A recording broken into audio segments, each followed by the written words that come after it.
Bonjour, bonsoir mesdames, messieurs et bienvenue dans cette nouvelle vidéo audio. Aujourd'hui, nous allons parler de l'immigration. Et vous savez que parler de l'immigration, c'est également parler de nous-mêmes. Et nous avons donné des préparations pré-départ, les conditions de voyage et tout cela jusqu'à l'arrivée au Canada. Mais une fois au Canada, nous avons découvert des choses que nous avons eu le plaisir de partager avec vous. Et c'est la phase maintenant d'explication ou de partage, d'échange sur ce qui a été fait, ce qui n'aurait pas dû être fait. Et pour aujourd'hui, je vais vous donner mes premiers pas lorsque je me suis engagé dans une deuxième immigration. Donc, si vous voulez savoir les premiers moments que j'ai passés dans ma deuxième immigration, je vous demande de vous installer confortablement, de vous abonner, de cliquer sur la notification et surtout de penser à nous laisser un commentaire. Sur ce, je vous donne rendez-vous tout de suite.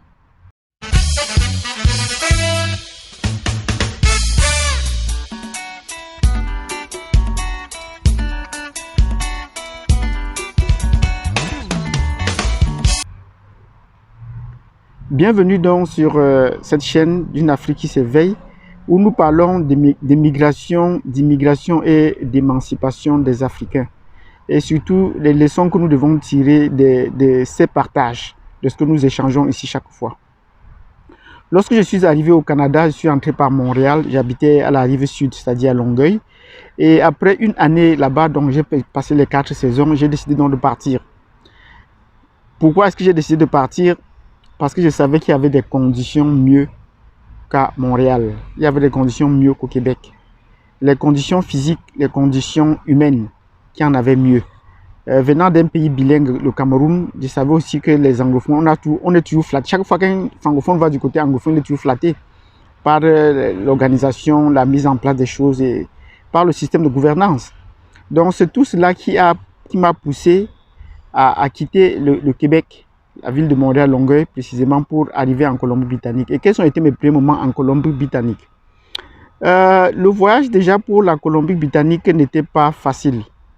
N'était pas facile parce que jusque-là, à moins d'un mois, je ne savais pas quel chemin est-ce que je devais prendre pour arriver à Montréal, pour arriver à Vancouver. Est-ce qu'il fallait passer par les airs? Est-ce qu'il fallait prendre le train? Est-ce qu'il fallait prendre le bus? Et au moment où je m'apprête à mettre le trajet, donc, comme on fait toujours pour les bus, je me rends compte qu'il y a des bus qui vont de Montréal pour Vancouver, donc qui traversent tout le Canada. Et c'est pour moi l'occasion de dire je ne peux pas manquer cette opportunité. Il fallait que j'y aille, puisqu'un proverbe dit bien, quand on va où on va dormir, on ne s'empresse pas. Il fallait que j'y aille, j'ai donc payé le billet. Et tôt le matin, je suis allé à Montréal, j'ai pris le bus et c'était le point de départ. Donc, on a traversé tout le Canada d'est en ouest et une fois ici, j'ai vécu des moments fabuleux. Le trajet a duré presque 3 nuits et 2 jours. C'était 4 nuits et 2 jours et 3 jours. 4 nuits et 3 jours. 4 nuits et 3 jours, voilà. Le trajet a duré comme cela et je suis arrivé à Vancouver. Quels ont été mes premiers pas à Vancouver? Une fois à Vancouver, je m'installe dans la chambre que j'avais déjà pris en ligne et je dois connaître le parcours, les alentours et prendre des contacts avec des gens pour savoir comment ça se passe. Et ma grande surprise, il fallait que je recommence toute ma procédure de papier. Je crois que j'étais au Canada et que cela était presque partout semblable, mais ce n'est pas le cas. Une fois que vous arrivez dans cette province, vous devez tout recommencer comme document administratif. En dehors de l'assurance sociale qui est restée valable, tous les autres documents ont été à changer. Je veux dire que l'assurance maladie, il fallait prendre notre assurance maladie et attendre un délai de 3 mois, qu'ils appellent ici MSP. Et l'assurance ici, maladie, est payante. Contrairement au Québec où c'est gratuit, ben ici, on paye l'assurance maladie. C'est 75 $ par mois par individu. Donc chaque mois, vous payez l'assurance maladie. Il fallait également renouveler le permis. Il fallait renouveler le permis et commencer la procédure. Donc ça, c'est normal. Et ce qui m'a le plus surpris, il fallait avoir une carte nationale d'identité de cette province. Donc c'est qu'on ne connaît pas au Québec, mais pour vous, c'est le premier. On m'a dit que c'est le premier document qu'il fallait avoir. Est-ce que vous êtes un citoyen? Est-ce que vous êtes un habitant de la Colombie-Britannique? La première des choses, c'est d'avoir sa carte nationale d'identité d'ici. Donc voilà la documentation administrative qu'il fallait avoir Et j'ai appris ça avec beaucoup de moi. J'étais très surpris. J'ai cru que j'étais au Canada. On dit non, ici, c'est comme ça se passe. Donc, si vous apprêtez à émigrer d'une province à l'autre, voilà également des étapes qu'il faudrait parcourir. Mais ça, ce sont des démarches administratives que vous faites quand vous êtes sur place. Ce n'est pas à l'extérieur. Voilà. Et pour le moment, la vie en Colombie-Britannique semble combler mes attentes. Les conditions climatiques sont celles que je m'étais faites.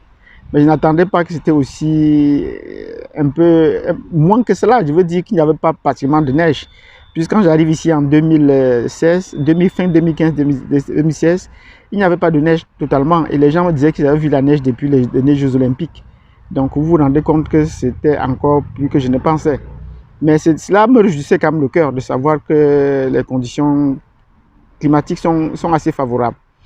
Sur le plan humain, il faut se rendre compte, bon, chercher le travail ici est un peu plus, je veux dire un peu plus relax. Il faut juste trouver quelqu'un qui vous accompagne, un case manager, et il va vous dire comment chercher le travail, il va vous évaluer et ce serait plus facile. Donc les interviews ne sont pas des interviews. Une fois qu'on vous a appelé à l'interview, je pense que vous avez déjà plus de chances de trouver le travail. Ce n'est pas une autre compétition que vous allez faire à l'interview. La plupart du temps ici, c'est comme cela. J'ai pris le temps d'obtenir mes papiers, le temps de trouver du travail. Cela m'a mis environ 3 mois, effectivement 3 mois pendant lesquels je devais prendre connaissance des milieux géographiques, des différents quartiers comme vous voyez là. Et j'ai découvert avec beaucoup de plaisir la belle ville de Vancouver. Et je vous disais souvent, il y a une camarade de classe qui à Montréal a appris que j'étais parti à Vancouver et me dit: mais comment est-ce que tu arrives à Montréal et tu vas encore loin t'installer au village? Alors c'est alors que je lui ai rappelé que Vancouver est plus grande ville que Montréal. Donc on ne se limite pas seulement du côté de l'Est, sachez qu'il y a aussi de bonnes choses ici.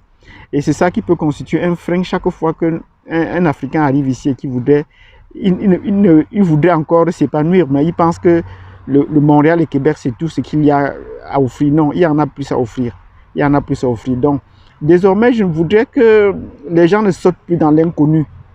Chaque fois que je vais à Montréal, les gens ont toujours l'impression que je viens de l'étranger. Je dis non, je viens de Vancouver, je viens du Canada, je suis au Canada. Je suis dans le même pays que vous. Voilà. À la seule différence que tu prends l'avion pendant 6 heures, dis oui, c'est toujours au Canada. Donc, merci d'avoir suivi cette vidéo. Laissez-moi un commentaire et vos impressions. Et ça pourrait permettre qu'on essaie de nourrir les échanges et de faire sauter ce qu'il y a dans l'esprit des gens pour qu'on n'aille plus dans l'inconnu. Merci et je vous souhaite de passer une excellente journée.